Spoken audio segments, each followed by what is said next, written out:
I've never been a man who checks his phone at night. Usually when I'm asleep, I'm gone. But that night, something strange happened. I woke up at 4:03 a.m. for no reason. The room was dark, quiet, and the air felt heavier than usual. I turned my head and my wife wasn't there. At first I thought she was in the bathroom. Then I saw her phone blinking on the nightstand. I glanced at my own, one new message.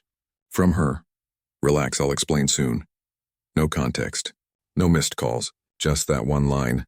My chest felt tight, but my mind didn't race like it usually would. I just stared at the screen for a few seconds, then typed back, no. That was it. No punctuation, no emotion. Just no. I set the phone down and sat there in silence. We'd been married 9 years. We'd gone through the usual ups and downs. Jobs, bills, losing a parent, miscarriages, and everything that quietly reshapes love into endurance. But in the past few months, something in her had shifted. Her laughter had changed first. It wasn't directed at me anymore. It was softer, hidden behind a screen. Her phone became her mirror, always turned toward her, never toward us. When she finally came home that night, or rather that morning, I was already dressed. Sitting in the living room, the lamp on, her slippers waiting by the door. She froze when she saw me. The guilt wasn't dramatic, it was subtle, like she had rehearsed being calm. "You're awake," she said. "I got your text," I replied. She took a breath. "It's not what you think." "That's good," I said. "Then it should be easy to explain." She looked away. "I went out with Mia. We lost track of time." Mia, the name she used whenever she needed an alibi. Funny thing was, Mia had moved to Chicago 2 months ago. I helped her pack. I didn't say that, though. I just nodded, stood up, and walked past her to the kitchen. The coffee machine clicked on. She followed, her voice trembling slightly. "You don't believe me?" I stirred the coffee. "Does it matter?" She frowned. "Of course it matters. You're my husband." I looked at her for a long moment. "Then why did you text me like a stranger?" Her lips parted, but no words came out. She just stood there, arms folded, like she was waiting for me to yell, to accuse, to explode. But I didn't. Because truthfully, anger wasn't the first thing I felt. It was something deeper. Disappointment mixed with exhaustion. I was tired of trying to understand her silences, her half-smiles, her locked phone, and late nights. "You could have just told me," I finally said. She looked down. "Told you what?" "That you stopped being here a long time ago." She blinked like I had said something foreign. That's not true, but it was. And she knew it. That morning she showered, changed, and left for work like everything was fine. No hugs, no goodbyes, just the sound of her heels fading down the hallway.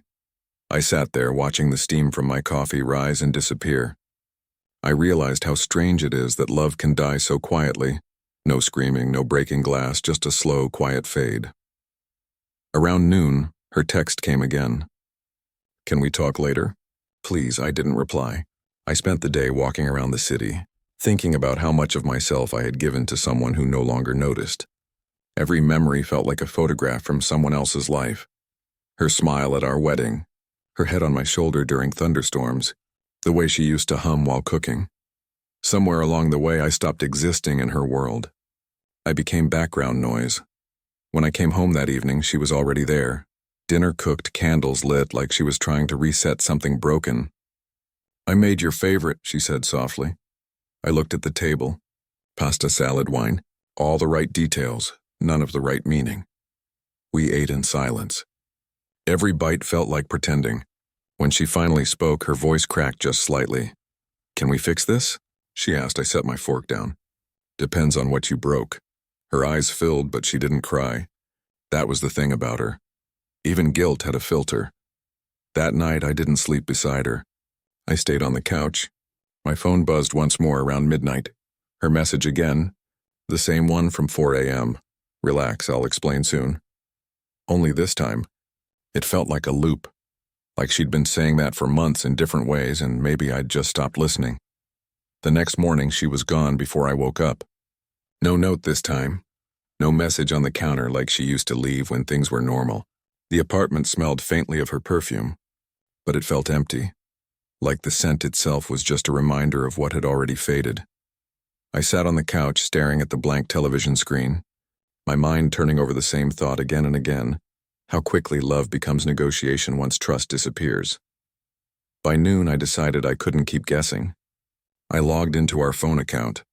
I'd never done that before, not out of respect, but because I'd always believed that the truth reveals itself eventually. And it did. A number, repeated calls, messages at odd hours, always the same one. When I dialed it, a man answered, casual, like he'd been expecting a friend. "Hey, you up already?" he said before realizing my silence wasn't familiar. "Who is this?" I asked. There was a pause. Then a nervous laugh. "Who's this?" I hung up. That was all I needed. When she came home that night, I didn't mention the call. I didn't accuse her. I didn't even look angry. I just asked, "Do you still want to explain?" She froze, her key still in her hand. "What do you mean?" I gestured toward the couch. "Let's talk." She hesitated, then sat. Her face softened, her voice low. "It's not what it looks like." "It never is," I said. She took a deep breath. "It started as talking. Just someone to vent to. You've been distant and I felt alone." I nodded. "So you found company." "It wasn't supposed to go anywhere," she whispered. "I didn't mean to hurt you." Funny how people always claim not to mean it, as if intention erases impact. I leaned back, staring at the ceiling. "Do you love him?" She shook her head instantly. "No, I love you." "Then why him?" Her voice broke slightly. "Because he made me feel like I mattered again." That sentence hit harder than any confession could. Not because it was cruel, but because it was honest. For the first time in years, I didn't try to fix it. I didn't ask her to choose, didn't beg for promises.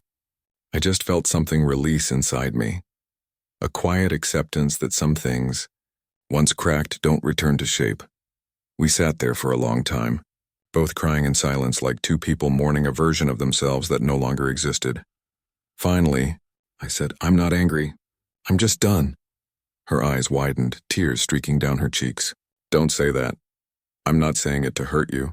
I'm saying it because it's true." She reached for my hand, but I pulled away gently. "You didn't lose me today," I said softly. "You let me go a long time ago." She started sobbing then, the kind of cry that sounds like regret, but maybe it was just fear. Fear of losing comfort, stability, the version of love that asks for nothing and forgives everything. I walked to the bedroom, packed a small bag, just essentials. My clothes, my watch, the framed picture of my dad I kept on the dresser. When I came back out, she was still sitting on the couch, holding her phone like it could save her. "I'll text you," she said weakly. "Don't," I replied. "I've read enough of your texts." The door clicked behind me. The hallway light flickered as I stepped out, and for a moment I stood there, breathing in the stillness. It didn't feel like running away. It felt like waking up. For the next few days, she tried. Messages, calls, voice notes. Each one softer, more desperate. I didn't answer any of them. Sometimes silence says more than words ever could. A week later, an envelope arrived at my temporary apartment. Inside was a note in her handwriting. "You were right. I stopped being here long before I left. I'm sorry." No explanations, no excuses. Just that. I folded the note carefully and placed it in a drawer. Not because I wanted to keep the pain, but because I wanted to remember the lesson. Love doesn't die when someone betrays you. It dies when someone stops trying. When the little gestures fade, when conversation turns into convenience, when good night feels like routine instead of warmth. Months passed. I started running in the mornings again, eating better, sleeping through the night. I even laughed, genuinely laughed, at things that weren't forced. It was like rediscovering pieces of myself she'd forgotten existed. One morning at exactly 4 a.m. I woke up again, the same way I had that night. The same silence, the same stillness, but this time it didn't feel heavy. I looked at my phone out of habit. No messages, no apologies, just peace. And I realized something.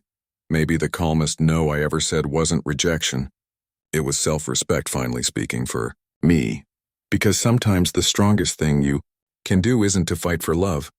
It's to stop begging for clarity from someone who's already made their choice. And when I think about that 4 a.m. message now, I don't feel anger. I just feel thankful. Thankful that I woke up. Thankful that I finally said no.